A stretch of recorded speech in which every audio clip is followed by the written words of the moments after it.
Inilah tragedi KM50. Sebuah tragedi mengerikan penuh misteri yang membuat heboh Indonesia di tahun 2020. Ada banyak sekali keanehan dan kejanggalan dalam tragedi ini. 6 orang kehilangan nyawa dengan cara tragis. Namun anehnya, muncul 2 versi berbeda yang sangat berbanding terbalik mengenai bagaimana detik-detik para korban kehilangan nyawa. Selain itu, ada beberapa hal di luar logika manusia yang ditemukan di lokasi kejadian, termasuk pengakuan para saksi.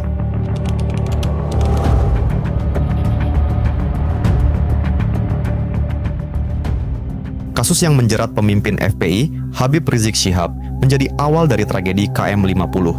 Pada tanggal 17 November 2020, Habib Rizik melakukan pelanggaran protokol COVID-19 karena mengadakan acara pernikahan putrinya. Akibatnya, Habib Rizik harus bolak-balik ke kantor polisi untuk menjalani pemeriksaan. Tak hanya itu, pihak kepolisian juga mengirim beberapa petugas untuk memantau kediaman Habib Rizik di Sentul, Kabupaten Bogor. Polisi khawatir Habib Rizik lari dari kasus yang menjeratnya dengan cara pergi ke luar kota atau ke luar negeri. Pada tanggal 6 Desember 2020, Habib Rizik dijadwalkan mengisi pengajian keluarga di daerah Karawang. Untuk menghindari macet, Habib Rizik dan keluarganya berangkat dari kediaman di Sentul sekitar pukul setengah 11 malam. Saat itu, ada 10 mobil yang berangkat. 4 diantaranya adalah mobil yang berisi Laskar FPI. 4 mobil tersebut bertugas mengawal mobil-mobil lainnya yang berisi keluarga Habib Rizik. Masing-masing mobil Laskar FPI berisi 6 orang, termasuk sopir. Dalam kondisi jalanan yang agak lengang, iring-iringan mobil Habib Rizik bergerak memasuki tol Jagorawi menuju arah Jakarta Cikampek. Namun di tengah jalan, Laskar FPI yang menjadi pengawal menyadari adanya 3 mobil lain yang membuntuti sejak dari Sentul. Dan ternyata, itu adalah mobil tim Brimob yang sejak tanggal 5 Desember ditugaskan memantau kediaman Habib Rizik. Awalnya, para Laskar membiarkan 3 mobil tersebut membuntuti rombongan. Sambil menjaga jarak, Laskar FPI saling berkoordinasi untuk mencari tahu siapa dan apa tujuan dari 3 mobil tersebut membuntuti mereka. Namun di kilometer 50 tol Jakarta Cikampek, Laskar FPI akhirnya mengambil keputusan. Mereka harus melindungi keluarga Habib Rizik dari hal-hal tidak diinginkan yang bisa terjadi malam itu. 1 mobil Laskar FPI melakukan manuver untuk menghalangi kendaraan yang membuntuti rombongan. Aksi saling pepet pun terjadi di jalanan, sekitar pukul setengah 1 malam. Dan disinilah tragedi mengerikan terjadi dengan 2 versi kronologi yang berbeda.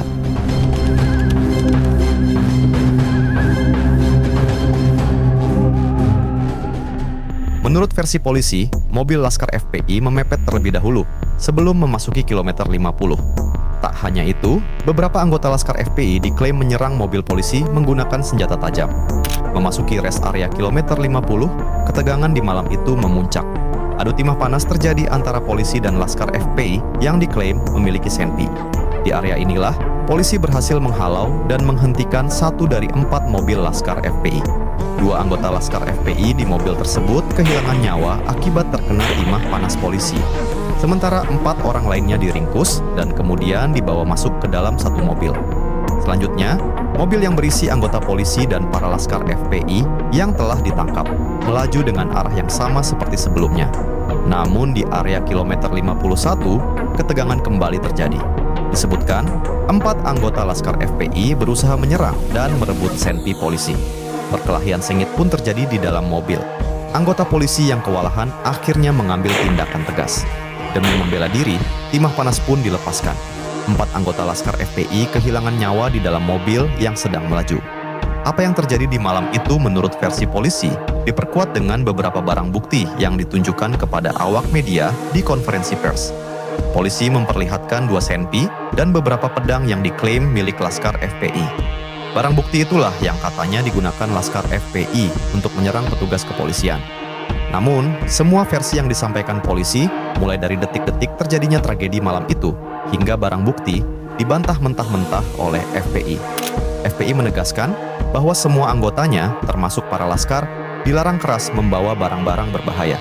Terutama senpi yang ditunjukkan polisi sebagai barang bukti, FPI mengatakan, sangat mustahil anggotanya memiliki barang tersebut. Pasalnya, senpi yang diklaim sebagai barang bukti, harganya di pasaran mencapai 20 juta rupiah. FPI menegaskan tidak mungkin ada anggotanya yang mampu membeli barang dengan harga semahal itu. Atas dasar hal tersebut, FPI mengatakan klaim polisi bahwa telah terjadi penyerangan yang dilakukan para laskar serta adu timah panas di kilometer 50 adalah kebohongan. Menurut versi FPI, polisilah yang menyerang lebih dulu dan kemudian mengeksekusi 6 anggota laskar tanpa adanya perlawanan.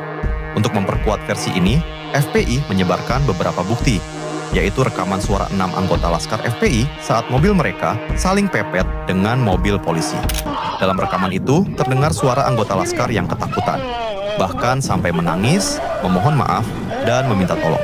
Bagi FPI, rekaman suara itu menunjukkan bahwa 6 anggota mereka tidak melakukan penyerangan. Justru 6 anggota FPI tersebut ketakutan karena diserang pihak kepolisian.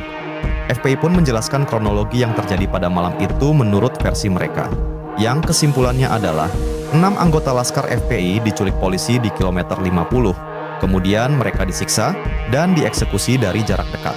Bukti lainnya yang memperkuat klaim ini adalah temuan luka-luka janggal di tubuh 6 anggota laskar FPI. Hampir semua korban memiliki luka lebam di area alat vital. Selain itu terdapat luka fatal yang disebabkan muntahan timah panas dari jarak dekat. Versi polisi dan FPI yang berbanding terbalik tentu saja membuat masyarakat bingung. Seperti apa kebenarannya dan pihak mana yang tega berbohong demi menutupi kebenaran dalam kasus tersebut. Di tengah kebingungan tersebut, muncullah beberapa kesaksian yang bukannya membawa titik terang, tapi justru menambah kejanggalan dalam kasus ini.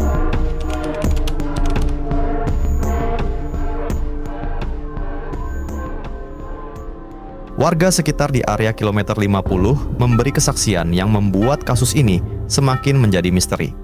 Malam itu, warga mengaku tidak mendengar suara keributan sedikit pun, apalagi bunyi letusan senpi. Selain itu, warga juga tidak melihat adanya tanda-tanda duel timah panas antara laskar FPI dan polisi. Menurut warga, situasi malam itu cenderung kondusif. Ketika melihat adanya keramaian di sekitar rest area kilometer 50, warga yang ingin mendekat dicegat oleh pihak kepolisian. Mereka tidak diizinkan masuk ke area TKP. Saat itu warga yang penasaran sempat bertanya kepada polisi apa yang sebenarnya terjadi. Dan polisi menjawab bahwa malam itu ada beberapa orang yang ditangkap, mereka diduga sebagai perampok. Warga dilarang memotret dan menggunakan alat komunikasi di sekitar TKP. Kesaksian warga ternyata sejalan dengan kesaksian beberapa anggota FPI yang sempat mendatangi TKP hanya beberapa menit setelah kejadian. Anggota FPI yang mendatangi lokasi mengaku mereka tidak melihat adanya tanda-tanda duel senpi. Bahkan tidak ada sedikit pun jejak timah panas. Kesaksian soal situasi kondusif di sekitar TKP tentunya membuat masyarakat bingung. Bagaimana bisa tidak ada satupun warga yang mendengar letusan senpi? Padahal, berdasarkan kronologi polisi, sempat terjadi kejar-kejaran disusul penyerangan dan berakhir dengan saling menghujani timah panas antara polisi dan anggota laskar FPI. Selain itu, muncul pula kesaksian tak kalah menghebohkan dari supir derek jasa marga bernama Dedi Mardedi yang bertugas di TKP. Dedi diminta datang malam itu untuk menderek mobil laskar FPI yang berhasil dihentikan polisi. Dalam video wawancara yang dirilis Tempo, Dedi bersumpah malam itu dia melihat 4 anggota FPI dalam keadaan masih hidup. Namun tidak ada satupun yang diperbolehkan bersuara. Saat itu, keempat anggota laskar FPI diamankan dalam posisi telungkup di aspal. Sementara 2 anggota FPI lainnya dalam kondisi sekarat. Salah satu dari anggota FPI yang sekarat tersebut tergeletak di dalam mobil dengan luka cukup parah di bagian mata. Dia menggelepar seolah sedang menghadapi detik-detik nyawa dicabut. Dan yang mengerikan dari kesaksian Dedi, dia sempat melihat salah satu anggota FPI mengedipkan mata ke arahnya, seolah memberi kode minta pertolongan. Namun, suasana malam itu yang hening membuat Dedi tak berani melakukan apapun selain tugasnya menderek mobil. Dedi juga melihat beberapa pedang dan barang tajam lainnya yang diletakkan berjejer di meja rest area kilometer 50. Setelah situasi hening yang penuh ketegangan itu, Dedi melihat semua anggota FPI dibawa keluar dari area TKP dengan menggunakan mobil yang putar balik ke arah Jakarta. Dan sama seperti warga, Dedi bersaksi tidak melihat sedikit pun tanda-tanda terjadinya adu timah panas di TKP. Dari semua peristiwa yang dia saksikan malam itu, Dedi berpendapat, para anggota laskar FPI kehilangan nyawa bukan di area jalan tol. Sayangnya, semua kesaksian tersebut tak bisa dibuktikan kesahihannya setelah pihak Jasa Marga mengumumkan bahwa CCTV di sekitar TKP kebetulan sedang rusak.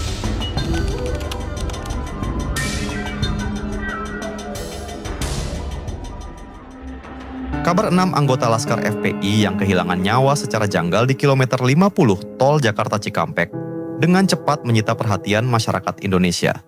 Komisi 3 DPR RI bahkan sampai memanggil keluarga korban. Dan dari pertemuan itulah, pihak keluarga membongkar adanya luka-luka janggal yang mereka temukan di tubuh 6 anggota Laskar FPI. Pihak keluarga menduga, aparat kepolisian telah melakukan penyiksaan hebat sebelum para korban kehilangan nyawa. Di tengah proses pengawalan yang dilakukan DPR RI, pihak FPI juga terus bergerak menekan pihak kepolisian untuk melakukan penyelidikan secara transparan. Salah satu petinggi FPI, Munarman, menantang pihak kepolisian untuk mengecek nomor registrasi Senpi yang dijadikan barang bukti. Munarman yakin dari pengecekan pasti akan diketahui bahwa Senpi tersebut bukanlah milik anggota FPI. Komnas HAM pun turun tangan dengan melakukan beberapa penyelidikan. Dan hasilnya, Komnas HAM memberi rekomendasi agar kasus ini naik ke meja hukum.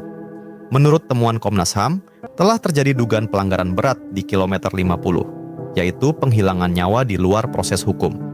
3 polisi kemudian ditetapkan sebagai tersangka, yaitu Bribda Fikri Ramadan, Ibda Yusmin Ohorela, dan Ibda Elwira Priyadi. Ketiganya didakwa telah melakukan penganiayaan yang menyebabkan seseorang kehilangan nyawa. Namun sebelum proses persidangan, Ibda Elwira Priyadi dinyatakan meninggal dunia. Adapun 2 terdakwa lainnya pada akhirnya divonis bebas, baik di pengadilan pertama maupun di tingkat kasasi. Hakim berpendapat, kedua terdakwa tak bisa dijatuhi hukum pidana karena hanya melakukan pembelaan diri saat terjadinya insiden di kilometer 50. Hakim juga mengatakan, apa yang dilakukan para terdakwa sesuai dengan prinsip-prinsip kepolisian. Namun banyak pihak yang tidak puas dengan akhir dari kasus ini, terutama karena adanya banyak kejanggalan yang seolah terlalu sempurna untuk terjadi di waktu bersamaan. Pihak kejaksaan pun menyebut, apabila ditemukan bukti baru, maka kasus ini bisa dilanjutkan lagi.